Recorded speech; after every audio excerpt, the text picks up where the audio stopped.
최근에 로봇주들이 주가 가격 조정이 들어갔을 때 로봇에 대한 거 너무 과도하게 기대한 거 아니야 라는, 그럼에도 불구하고 상승세가 나온 쪽이 있었어요. 우리나라 로봇이 테슬라 옵티머스랑 비교해서 가장 중요한 건, 현대차 같은 경우에는 저는 놀랬어요. 시장이 조정이 나오면은 진짜 가치 조정 세게 나왔거든요. 근데 이번에는 이민수의 경제토크, 이지스탁 이지은 대표님과 로봇 전략 세우겠습니다. 사실은 뭐 로봇이 기대감으로 엄청 올랐음에도 뭐 전쟁 때문에 주가 빠지면 안 빠지느냐? 같이 빠져요. 그죠? 영향이 있는 상황인데, 로봇은 그러게요. 레인보우 로보틱스나 이런 거 보면 이제 수급 요인으로, 그죠? 시총 상위주라 올라오기도 하고, 또 핵심은 또 현대차가 그 가운데 있고, 그죠? 로봇을 과거처럼 로봇주만 보는 게 아니라 로보틱스로 여러 기업들을 현대차 그룹을 필두로 해서 이제 같이 봐줘야 되는 그런 상황들이 된 거잖아요. 포인트 좀 알려주십시오. 네, 일단 뭐 현대차를 이야기 안 할 수 없을 것 네. 같아요. 이제는 로봇에서 대장주가 누구냐 하면 당연히 뭐 레인보우 로보틱스도 거론이 여전히 많이 되긴 하지만, 현대차를 이제는 로봇주 안에서 본업인 자동차도 있지만 로봇에서는 좀 대장이다라고도 이야기를 하는데, 시가총액 3위의 그 역할을 참 잘 해주고 있는 것 같습니다. 네. 요즘 미국에서는 그러니까 생산직 중심으로 이야기하는 이제 블루 칼라, 그리고 뭐 사무직 관리라든지 이쪽을 하시는 우리 화이트 칼라 이야기에 이어서 메탈 칼라 시대가 도래했다라고 이야기를 하는, 뭐예요? 네. 이제 로봇이죠. 네. 로봇의 시대가 도래를 했다라는 이제 은어가 좀 나오고 있다는 이야기도 제가 봤는데, 그 이유는 스페인 바르셀로나에서 지금 펼쳐지고 있는 이제 세계적인 행사인데, MWC 2026에서 네. 로봇이 다 메인 주제래요. 모든 기업, 모든 국가가 그만큼 지금 산업에서 굉장히 핵심적이고 중심적인 역할을 이제 앞으로 해야 되는 부분들이 AI의 피지컬 AI, 로봇이다라고 이야기를 하고 있고요. 그러다 보니까 지금 시장에서 또 이야기 나오는 건, 로봇이 이렇게 전 세계 국가와 기업에서 주목도가 높은데 그럼 아틀라스는 역할을 잘 해내고 있을까? 그리고 아틀라스의 경쟁력이 있을까? 이런 부분들에 대해서 의문점은 나오는데, 저는 아틀라스가 예전에는 보스턴 다이내믹스 로봇 이야기 나왔지만, 우리나라 로봇이 테슬라 옵티머스랑 비교해서 뭐 얼마나 기술적으로 뛰어난 모습을 보여주겠어 라는 이야기를 주변에서도 많이 하셨고, 저 또한 그렇게 생각을 했었지만, 지금은 물론 기술적인 뭐 차이나 이런 것들은 분명히 있긴 하지만, 그럼에도 불구하고 이제는 뭐 옵티머스의 테슬라, 현대차와 그 아틀라스 이런 거를 비교해 봤을 때 이 두 기업 자체를 비교하려고 하잖아요, 시장에서는. CES에서 그런 걸 이제 보여준 거잖아요. 네. 예. 그래서 아틀라스 같은 경우에는 50kg 정도 되는 그런 네. 굉장히 무거운 하중을 운반할 수 있는 이점을 갖고 있고,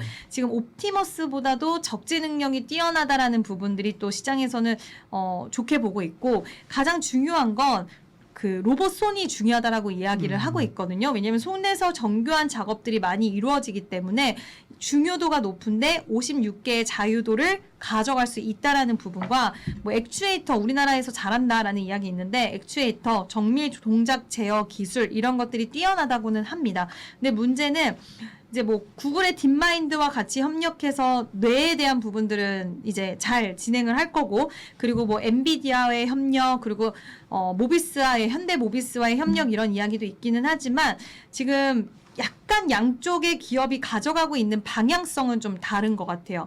그래서 현대차 같은 경우에는 지금 대량 그리고 반복적인 작업 공정의 아틀라스를 우선적으로 적용을 해서, 그렇죠. 네, 그런 부분들 이제 초기적인 비용들은 좀 높아질 수는 있겠지만, 적용하는 데 있어서 고빈도 산업 작업을 이제 계속해서 적용을 한 다음에 데이터 수집이라든지 실질적인 생산에 도입할 수 있는, 그러니까 미래를 보고 투자를 하고 있다라는 거죠. 이런 부분에 이제 방침을 가져간다라고 한다면, 옵티머스 같은 경우에는 좋은 점은 1회 충전을 하고도 지금 8시간 정도 작동이 가능하다라는 것과, 그리고 FSD 소프트웨어를 기반으로 하고 있기 때문에 이 엔드-투-엔더 신경망을 활용할 수 있다라는 것은 상당히 좀 긍정적인 쪽이기는 하지만, 지금 옵티머스 가격을 2만에서 3만 달러 정도로 가격을 제시를 했고, 대량 생산, 원가 절감, 그러니까 대량으로 가겠다라는 거죠. 깊게 들어가기보다는 대량으로 가겠다는 거고, 현대차는 정말 실질적으로 쓰임새를 가져가기 위해서 초반에는 돈이 많이 든다라고 하더라도 데이터에 대한 확보라든지 이런 쪽에 초점을 맞춘다라고 이야기를 하고 있는데, 물론 뭐 시장에서는 테슬라랑 어떻게 비교를 하냐라는 이야기도 여전히 있긴 하지만, 근데 말씀하신 것처럼 성격이 좀 다르죠. 테슬라의 뭐 그 옵티머스처럼 뭐 똑같은 거 붙이면 그렇겠지만 사실은 어떻게 보면 현대차는 자기네 회사에 하는 거지만 B2B 성격이고 그쵸? 그렇죠. 네. 그다음에 테슬라는 약간 B2C 성격이고 또. 그런 거죠. 네. 예, 예. 그러다 보니까 중장기적으로 봤을 때는 누가 승자가 될지는 이것 또한 기대감을 가지고 볼 필요는 저는 있다라고 보고 있어서, 네. 여기서도 현대차에 대한 이런 뭐 오늘도 굉장히 크게 반등이 나오기는 했어요. 근데 이틀 동안 빠지면서 로봇에 대한 거 너무 과도하게 기대한 거 아니야라는 의견도 있기는 했지만, 저는 아틀라스의 요즘 영상들을 보고 또 현대차가 가져가는 이 방향성, 사업 방향성을 봤을 때는 충분히 매력도를 가져가도 좀 좋지 않을까라고 생각을 하고 있습니다. 네. 그리고 이제 로봇은 사실 중국은 무시 못해요. 네. 중국의 무슨 뭐 칼춤 추고 쿵후하고 막 이런 거 보면은 뭐 좀 폄훼하기도 하는데, 중국의 로봇 기술이나 그 가성비 그죠? 이런 것들 보면 무시 못하거든요.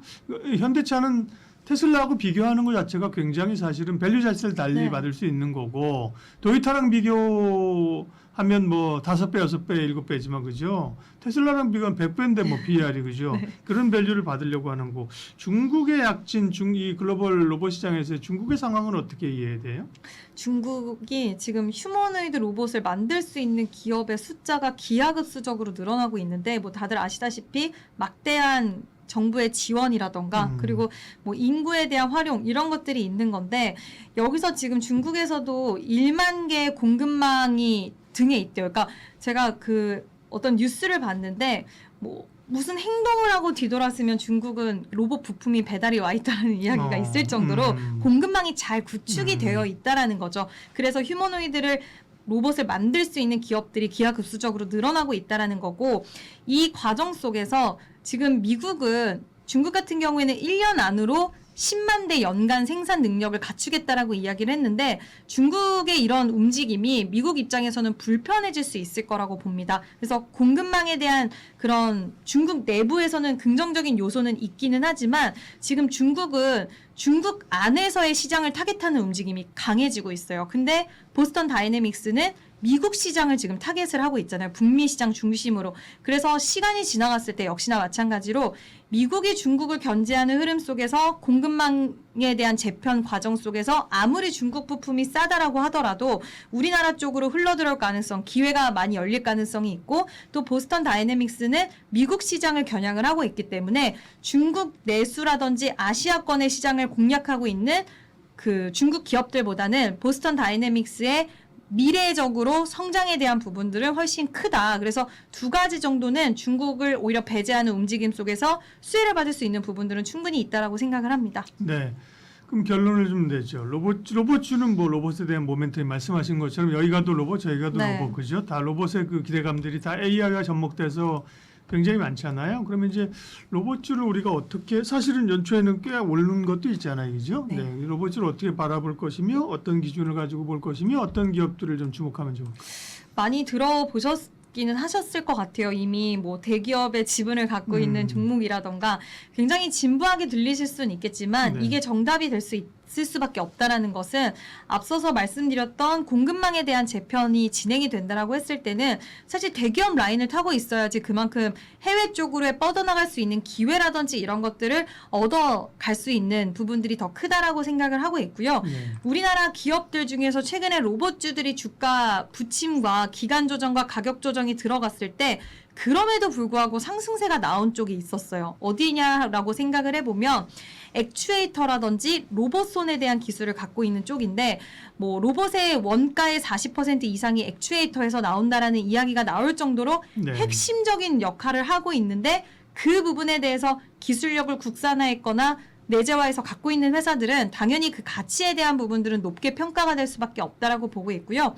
로봇 하면 이제 가장 두려운 게 실적이에요. 잘 가다가도 그렇죠. 실적이 잘 안 안 나오면 나오니까. 또 거꾸라지는 거 아니야? 이런 이야기가 있는데, 최근에 로봇주 안에서도 시세가 좀 강했던 쪽을 보면 이제 본업을 자동차 쪽으로 갖고 있는 기업들의 시세가 좀 좋았습니다. 그래서 어려운 거는 그 기업은 이번에 자동차 본업에서 실적이 잘 나와서 간 게 아니야? 라고 하실 수도 있겠지만 대부분의 증권사들이 커버를 할 때 내용을 보면 본업인 자동차 실적도 좋았지만 성장에 대한 로봇 성장의 모멘텀을 더 크게 보는데 이게 먼 이야기가 아니라 자동차 부품들은 공정 자체가 로봇 산업과 좀 비슷한 쪽이 많다 보니까 그렇죠. 바로바로 대량 양산 체계를 갖출 수가 있다라는 거죠. 그래서 오늘부터 우리가 로봇 기술을 시연해서 이제 앞으로 10년 동안 개발할게요가 아니라 이미 갖고 있던 기술을 조금 변화를 하면서 대량 양산 체계로 가는데 시간이 오래 소요되지 않을 수도 있기 때문에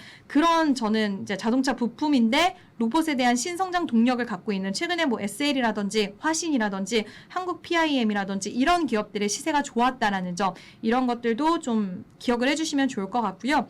꼭 대기업들이 지분을 갖고 있진 않는다 하더라도 레인보우 로보틱스가 저는 놀랐어요. 예전에는 시장이 조정이 나오면은 진짜 가치 조정 세게 나왔거든요. 근데 이번에는 정말 강하더라고요. 그래서 정말 강한 모습을 보여줘서 대장주가 죽지 않았고 뭐 삼성전자가 지금 조직도에 로봇 산업을 넣었다라는 이야기가 최근에 있었어서 더 시세가 강했던 것 같긴 한데 뭐 SPG라던가 삼성전자와의 협력 구도를 갖고 있는 기업 또는 레인보우 로보틱스와 같이 협력 구도를 갖고 있는 그런 기업들에게도 저는 주가 상승에 대한 기회는 충분히 가져갈 수 있다라고 생각합니다. 네, 로봇을 둘러싼 변화들, 투자의 기준들, 관심 종목까지 이지스탁 이지은 대표님 함께했습니다. 고맙습니다.